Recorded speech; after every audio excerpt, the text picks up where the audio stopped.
What's going on, my fellow fans of the Overwatch League? My name's ATP. You can also call me Austin if you like. And today, we're going to be talking about the Overwatch League semifinals because things are heating up. But before I get into that, if you are a returning subscriber and you're wondering why I'm making an Overwatch-related video, I recommend that you stick around until the end of the video for an explanation.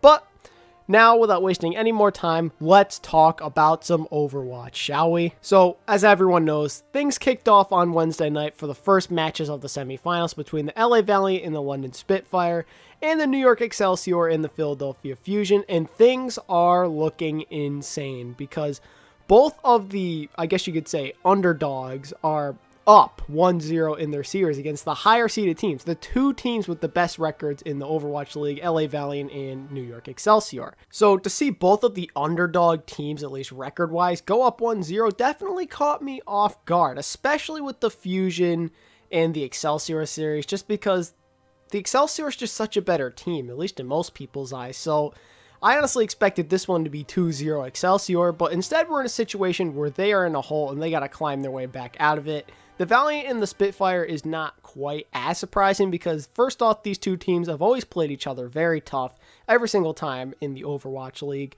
But also, the Spitfire have just been on fire lately, if we're going to be honest. They crushed the Gladiators, and they just look unstoppable right now. They look like the team from Stage 1 that we know them for. Before I go into detail about both series, I'm going to start off with my predictions for each of them because that's what I'm sure a lot of you clicked on this video for. You want to hear my predictions, so let's get it out of the way now. So let's start off with the Valiant and Spitfire because that matchup is coming up tomorrow at the time of this recording on Friday. So I personally think that the Spitfire are going to win this series 2-1. I think the Valiant are definitely going to fight back. They're a really good team. Especially in Stage 4, they show that they're one of the best. They deserve to be considered one of the best, so I expect them to really fight all out and at least win one series.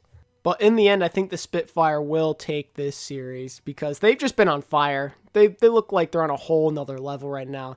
They look like that dominant team we saw back in the day, and I'm not sure if anyone can stop them really. With the way they're playing, I just don't know if it's possible. So yeah, in the end, as much as it pains me to say it because I am an LA Valiant fan if you were wondering, I think the Spitfire take the series 2-1. So now let's talk about Excel and Fusion. So I do think the Excelsior will bounce back and win this series because if there's any team that can overcome adversity, it's these guys. They're just so talented. They're the best team in the league, no doubt about it. So I definitely think they're going to really just flip the switch and go off on the Fusion. I think they're probably going to dominate that first series, and then in the second one, it'll probably be a little bit closer, but in the end, I expect them to win it after a very hard fight. So I think the grand finals will be the New York Excelsior versus the London Spitfire, which I'm sure a lot of people would be very excited to watch. It'd be the rematch of Stage 1. These are arguably the two best teams in the league going at each other.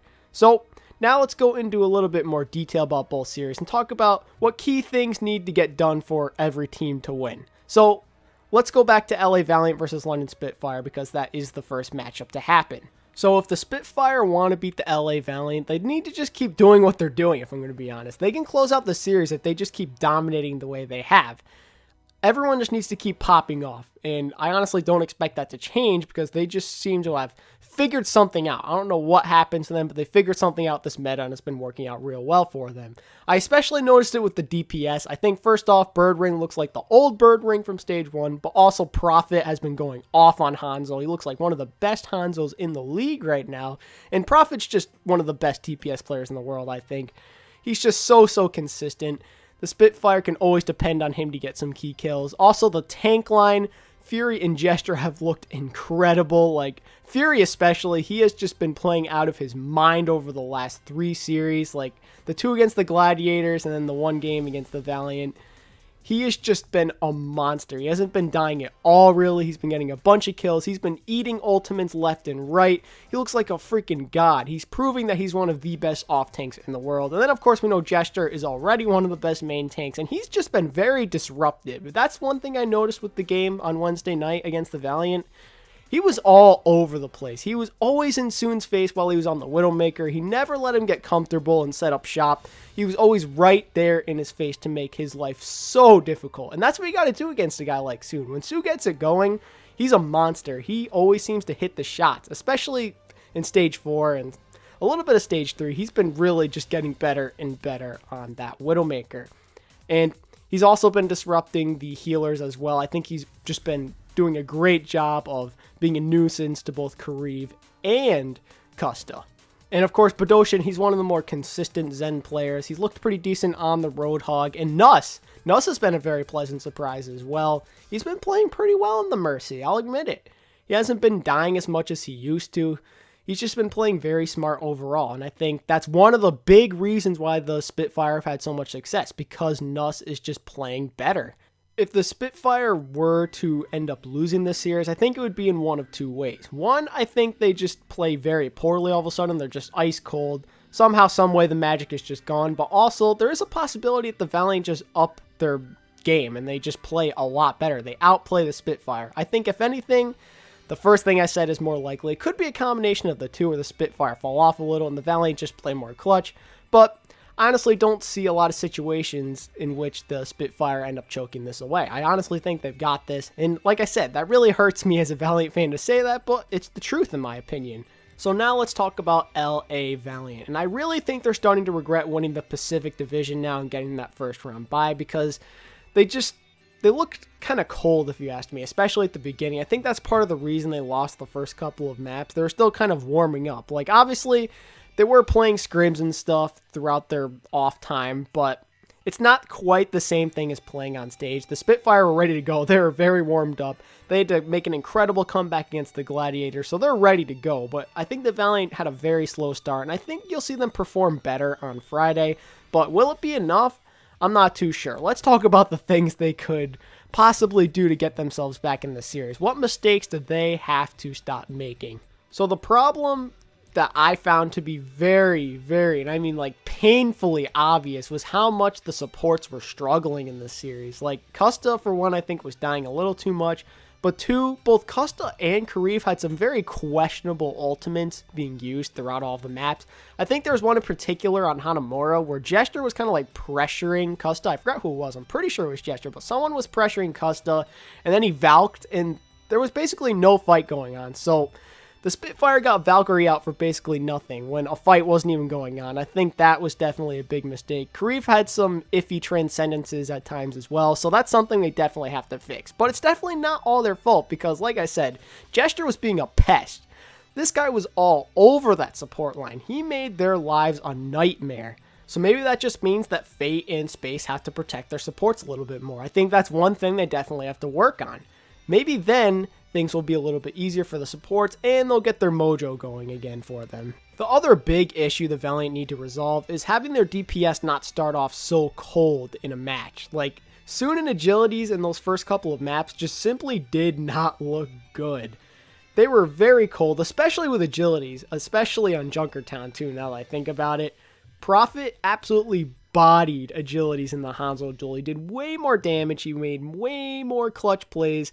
Prophet was doing these sick flanks, while Agilities just wasn't doing much. He had his dragons getting eaten by Fury. It just wasn't a very good day for Agilities on Hanzo.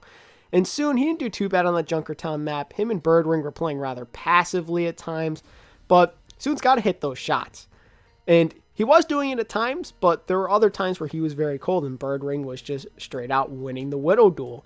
So yeah, if the LA Valiant want to beat the Spitfire, I think that everyone needs to step their games up, but especially the supports and DPS. I think that Space and Fate will play better if the supports and the DPS can just play a tiny bit better and help them out a bit. So I think, like I said, the Spitfire end up winning the series 2-1, but I think the Valiant could end up flipping the switch and winning it.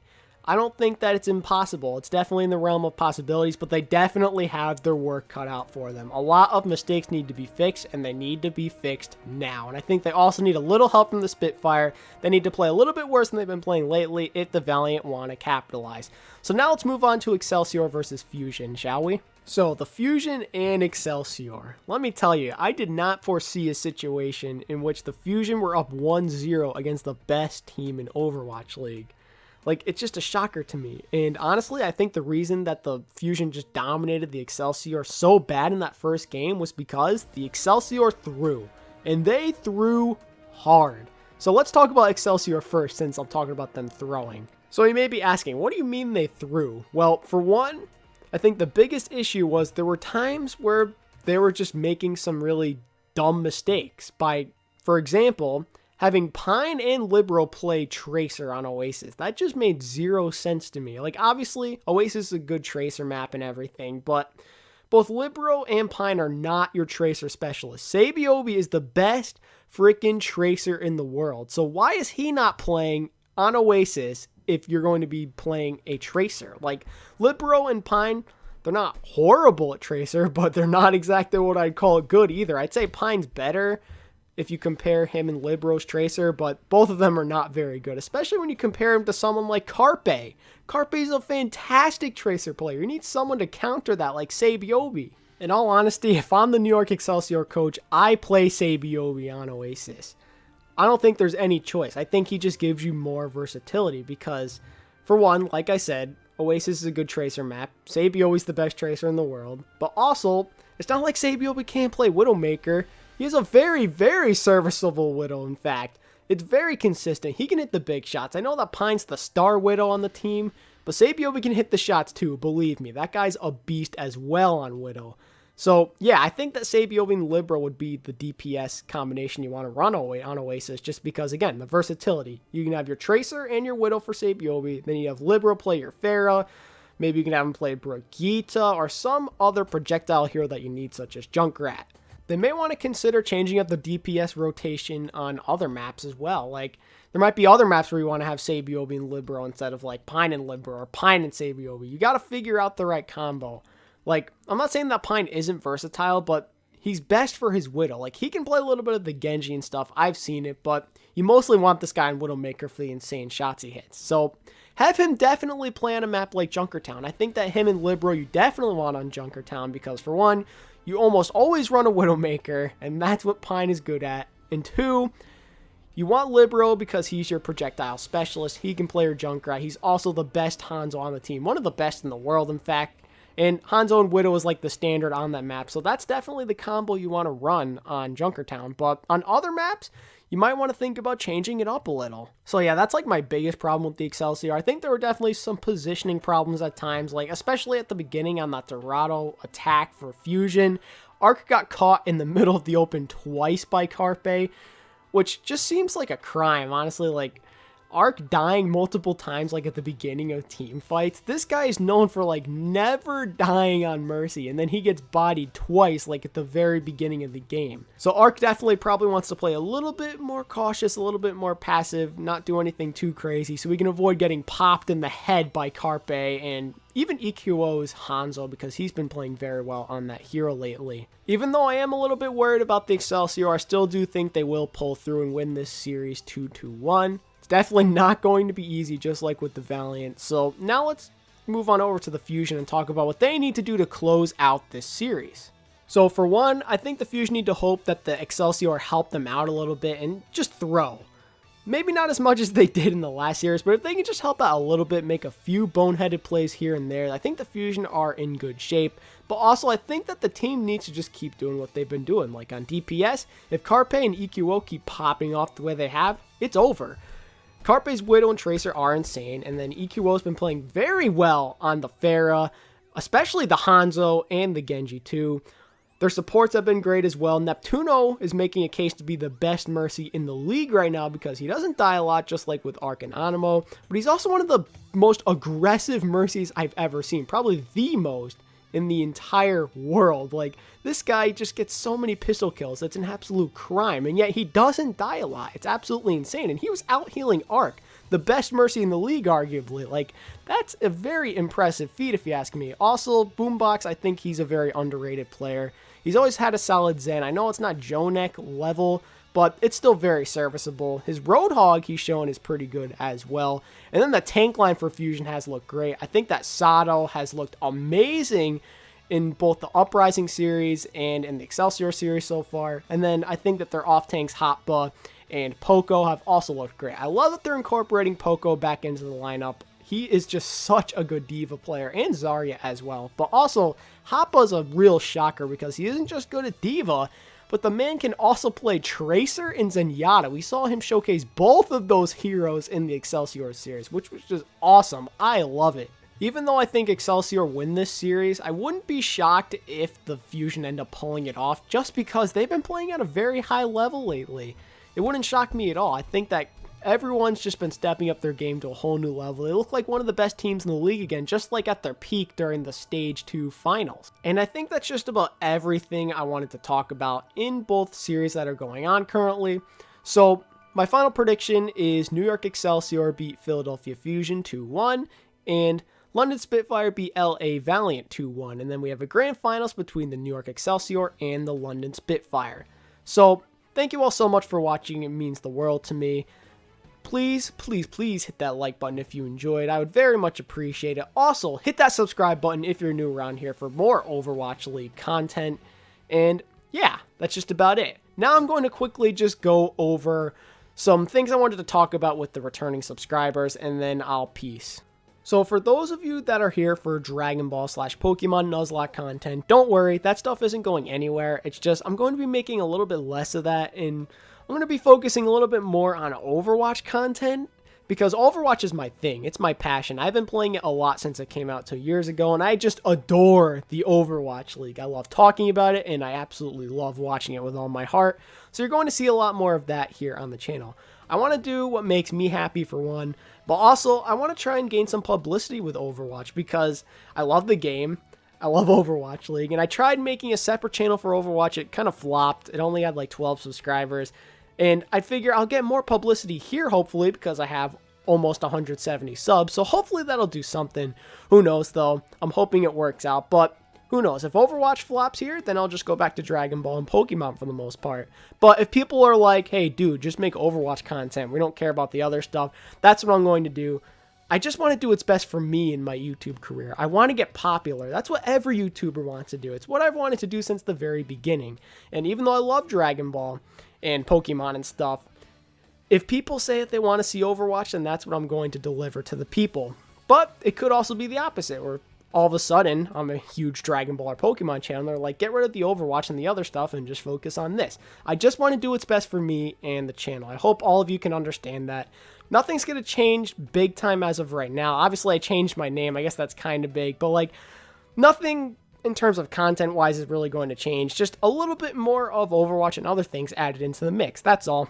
So I hope you guys can understand. This is an explanation that has gone way longer than I wanted it to, but I suppose it can't be helped. So until the next one, I'll see all of you guys later. Peace.